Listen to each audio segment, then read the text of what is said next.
واقعا کتاب است که به زندگی روشنایی می‌آورد. دورها را نزدیک و قلبها را مسرور می‌سازد. کتاب است که ما را به تاریخ و فرهنگ و صنعت ملت آشنا ساخته و همرنگ زندگانی نموده است. از مطالعه کتاب محبتم به وطن، به آب و خاک این سرزمین بیشتاسا زیاده گشت. احساس میکنم کتاب برای من انیسی است در تنهایی، قمری است در ظلمات، چشمه است در تشنگی و آموزگار است بی منت. خلاص شاهستون تاریخ و فرهنگ و زبان ناب پرحکمت خود را از این گنجینه بی‌بها دریافتم. همه این احساس، همه این رنگینی حیات و دوست داشتن حس وطن دوستی و میهن پرستی را در قلب ما کودکان و نورسان توسط برگزاری چنین آزمون‌های شوق‌آور که از جانب پیشوای معظم ملت ما راه اندازی شدند بیدار نمودند و در جواب به این همه غمخوری‌های صمیمانه پیشوای ملت از قلب و جان چون نسل باننگ دیار و وارث باننگ و آر کوشش می نماییم که در پیشرفت و شکوفایی میهن به جان و دل برابرمان سهم گذار باشیم. شد پیش راه ملت و از تو سوی دولت، ای پیش رهی تو آباد ای پیشوای ملت. تشکر. آغاز میکنیم از ضرب المثل و مقالهای خلق. از ضرب المثل ها آفتاب را با دامن پوشانده نمی شود، یعنی حقیقت را با دروغ و سفسطه پنهان کرده نمی شود. آدمی راستگو همیشه به چشم ما نمایان است. پنج پنجه برابر نیست، یعنی آدم ها با همدیگر برابر نیستند. یکی داناست، یکی نادان، یکی بد است، یکی خوب. دستی آدمی زاد گل، یعنی که آدم به همه کار قادر است. دستی آدمی زاد می تواند عالم را گلستان گرداند. دلی نخواهان عذر بسیار. کسی که میل خواهش اجرای کاری را ندارد همیشه بهانه می آورد. همیشه بهانه می آورد. خب از چیستان ها نمونه ها آورید. از چیستان ها در درون چیل جامعه هیچ کس نیست. جواب این چیستان کرم می باشد. یک کاسه مرجان سفید و رخشان با شیر جوشد چی می شود آن؟ جواب این چیستان شیر برنج می باشد. تن و سر، سر و تن، میانی هر دو چی؟ گردن. لطه کبوتک پوری نخودک. جواب این چیستان آسمان و ستاره ها می باشد. خب رباعیات خلقه میدونید نمونه ها از رباعیات خلقه یک تخوانید.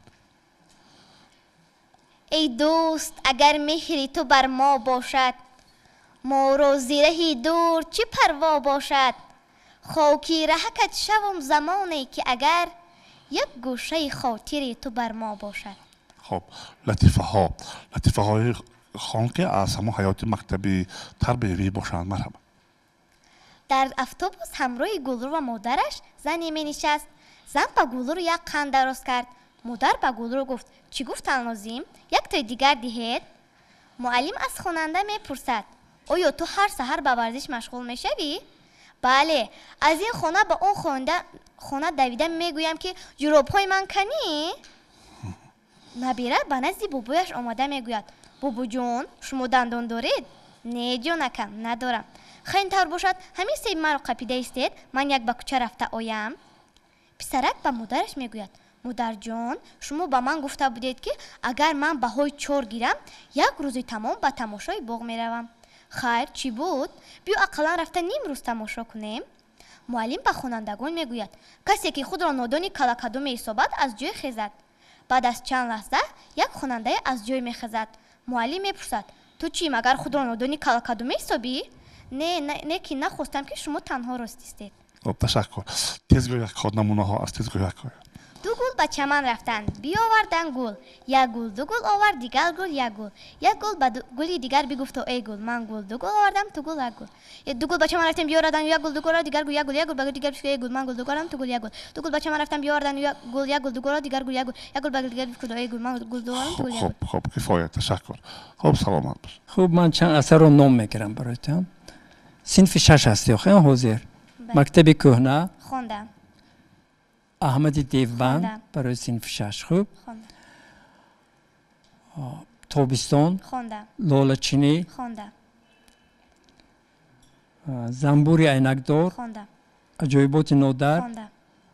بازگشت خوندم پالوان خوندم تعطیل خوندم جلادان بخارا خوندم خانم آفرین خوب تشکر یک افسانه از حسن خوندی بله همه افسانه من دو سوال میدم حسنک در آغاز همه افسانه چیکار میکرد و چیکار مشغول در بود آغاز افسانه البته هیزم کشی میکند بعد برای چی حسنک به پادشاه گفت که انگور خوری باغش نپرس پوچو از او سوال داد که در این شهری ویرانه تو از کجا پول یافته خوراک میخوری؟ آخر اینجا آدمان از گرسنگی مرده ایستادند تو باشی در اینجا پلاو خورده ایستاده ای؟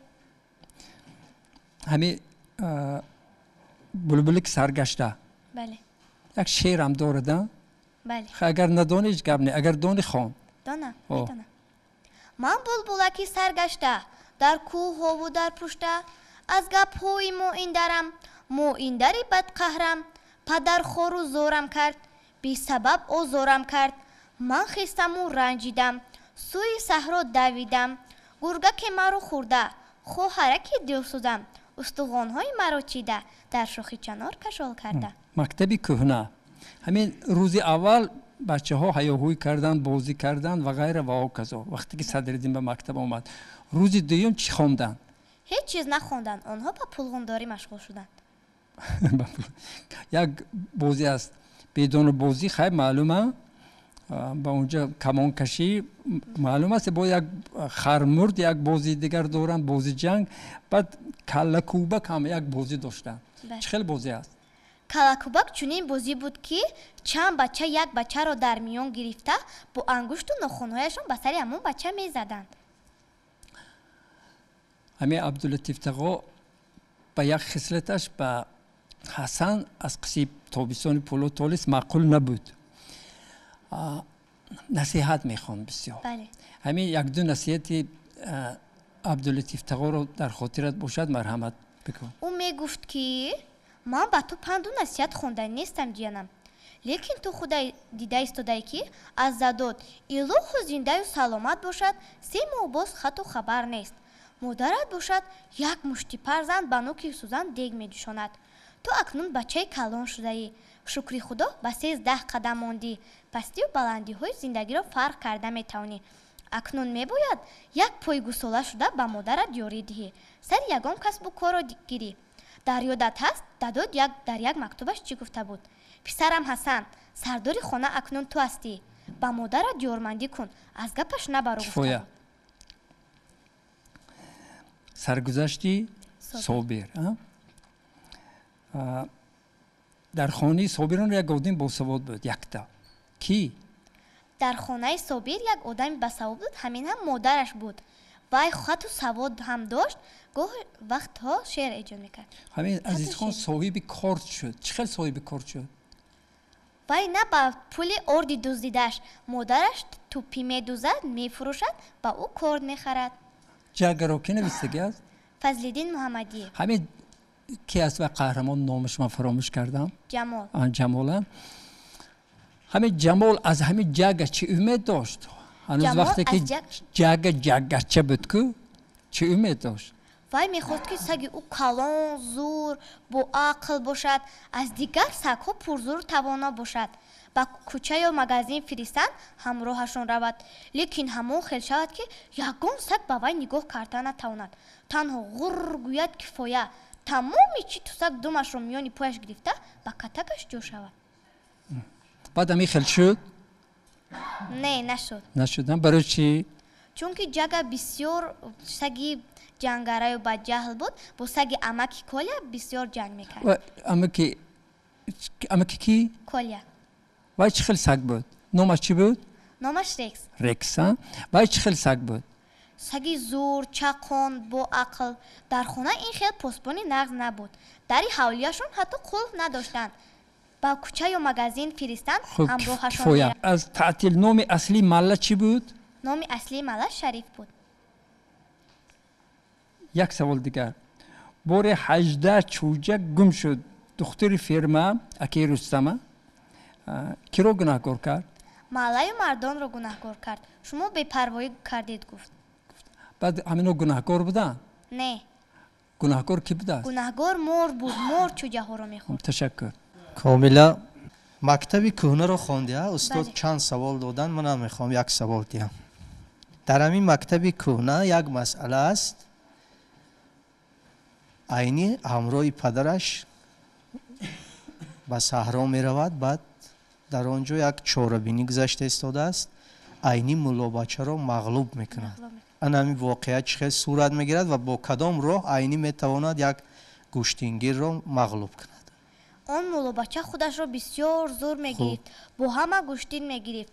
پدر صدرالدین گفت که ای تو مولا بچه آیا حساب ابجد رو میدونی؟ گفت بله میدونم. گفت کنی با این پسر من رقابت کن.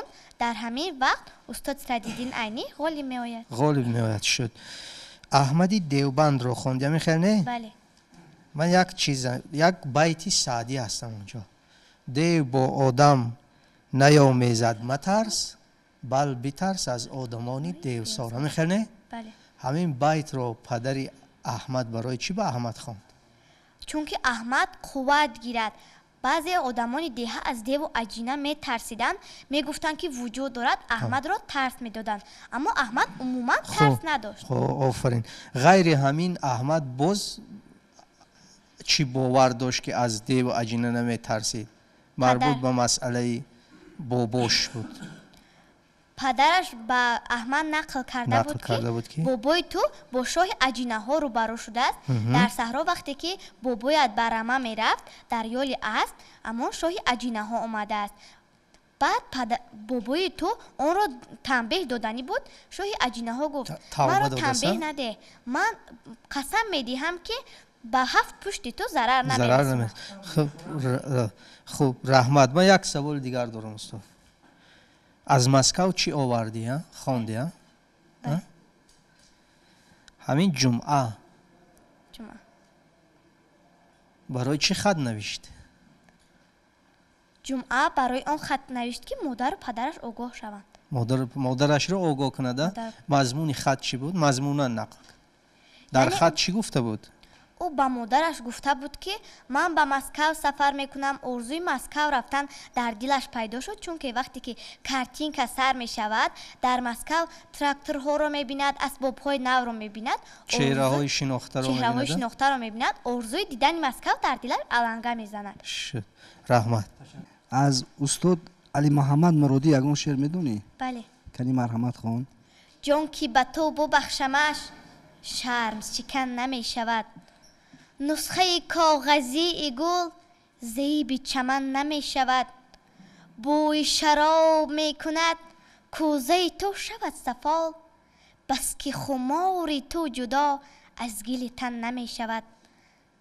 تشکر. من همین درباره فصل‌های زیبای سال شعرهای زیادی قرائت کردن. شما درباره تیرماه یگان شعر کنی قرائت کنید. کوه و کمر زرنگار، بوره و زرنگار، تیپی خوشبهر ما، سر تو با پا زرنگار. تیرماه شد تیرماه، شمال سیرون وزید، رنگی سبزه ها پرید. دیهای ما از دیگر پر شد از بوی سنجید. تیرماه شد تیرماه، از سر کوه و کمر هر سو میکنم نظر. با دیهای زرینم دیه باشد برابر. تیرماه شد تیرماه. شما کدام فصل سال رو دوست می‌دارید از همه زیاد؟ تابستان. تو برای چی؟ چون که فصل دوست داشته من است. من فصل تابستان فصل گرمی، شعله‌های آفتاب. تشکر تعطیل. از اکابیر شریفی چی خوندی؟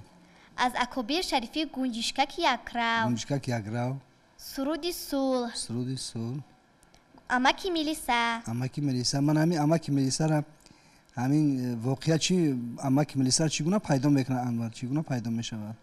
وقتی که مادر انورجان رو در پیش مغازه میماند، میگوید که تو در همین جا منتظر شو، من به مغازه رفتم میآیم.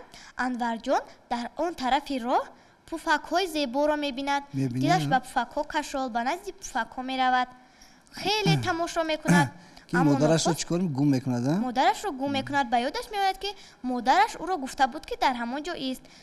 در کنج مگزین نشسته گریه میکند و ناخواست همان امکی ملیسا پیدا میشود. بله. بسیار خوب. شما گفتید یک شعر درباره مادر. قرائت کنید مرحبا. تو مانندی زمین تنهایی مادر، تو مانندی زمین یکتایی مادر. زمین را هر قدر چون مالی میراثی، میانی هم بسا تقسیم کردن. زمین را قطعه هر قدر فرزندانی تو برای همدیگر تقدیم کردن. ولی یک روز دانستند زمین قسمت نخواهد شد. زمین و آسمان، خورشید و مه، مثل دل تو، مثل مهر تو، میانی کودکان قسمت نخواهد شد. همه خورشید و مه دارند، همه با خود زمین و آسمان دارند، ولی اصلا مه و خورشید، ولی اصلا زمین و آسمان مانندی تو یکتای و تنهایند. تشکر. آفرین، تشکر. از اثر استاد عینی احمدی دیوبند سوال‌ها دادن. من هم یک سوال قید کردم. خب میخواستم گوید که همین حادثه هایی که میگذرند در کدام دهه صورت گرفته است و همون دهه با کدام خصوصیت هایش از دیگر دهه ها فرق میکنه؟ از دهه ساکترین ناحیه غیشدوان بخارا بود. البته با زیبوگیش، البته زیبا هم داشت.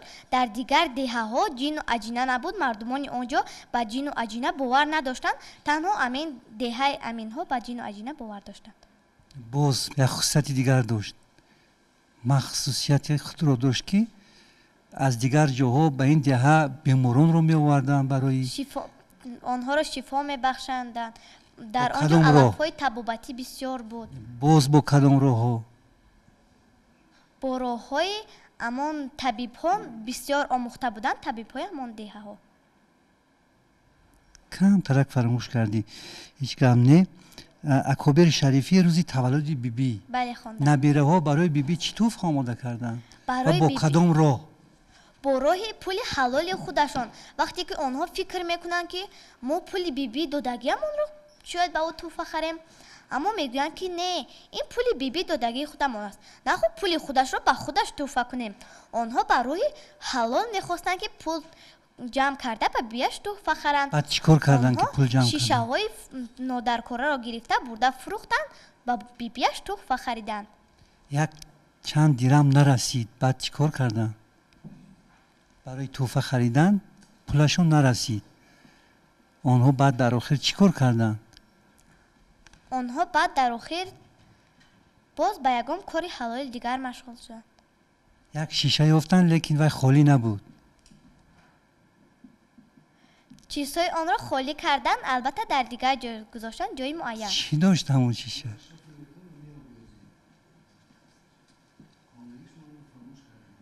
مایلش از استاد مجید سلیم کدام حکایه را خوندی؟ حکایه شاهپرک و رنگین کمان، آزاده پلنگ، سنگ و دوک. آزاده پلنگ در کجاها زندگی میکرده است؟ آزاده پلنگ در کوههای پامیر در جاهای برفی. تشکر زیاد.